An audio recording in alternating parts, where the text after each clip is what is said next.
नमस्कार. आज मी तुम्हाला एक खूपच मजेदार गोष्ट सांगणार आहे. ती गोष्ट आहे आमच्या वर्गाच्या सहलीची. आमची सहल गावच्या आमराईत गेली होती. तिथे खूप खेळलो, बागडलो आणि धमाल केली. चला तर मग ऐकायचा का आमचा आमराईचा अनुभव? चला ऐकूया. आमची सहल गावच्या आमराईमध्ये गेली होती. सहलीला वर्गातील सर्व मुले मुली आल्या होत्या. बाईंनी सगळ्यांना जेवणाचे डबे व पाण्याच्या बाटल्या आणायला सांगितले होते.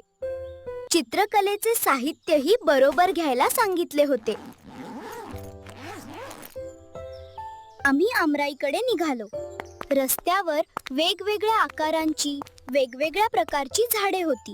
झाडांची दाट सावली रस्त्यावर पडली होती. आम्ही रमत गमत झाडांचे निरीक्षण करत चाललो होतो. रस्त्याने जाताना बाईंनी विविध झाडांची माहिती सांगितली. आमराईमध्ये आम्ही सकाळी 11 वाजता पोहोचलो.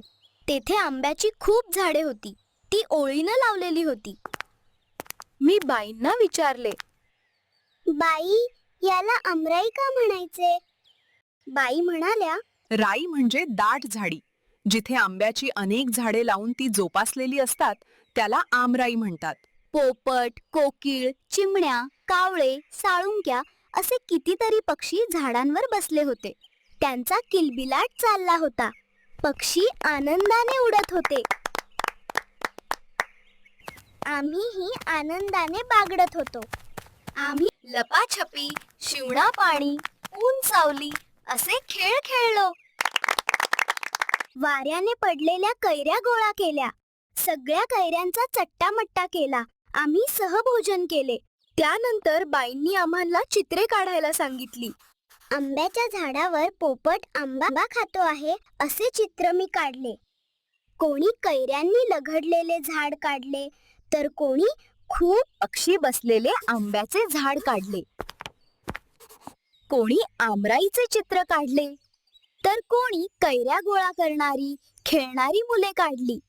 बाईंनी सर्वांची चित्रे बघितली. त्यांनी आम्हाला कैरी व आंबा यांतला फरक सांगितला.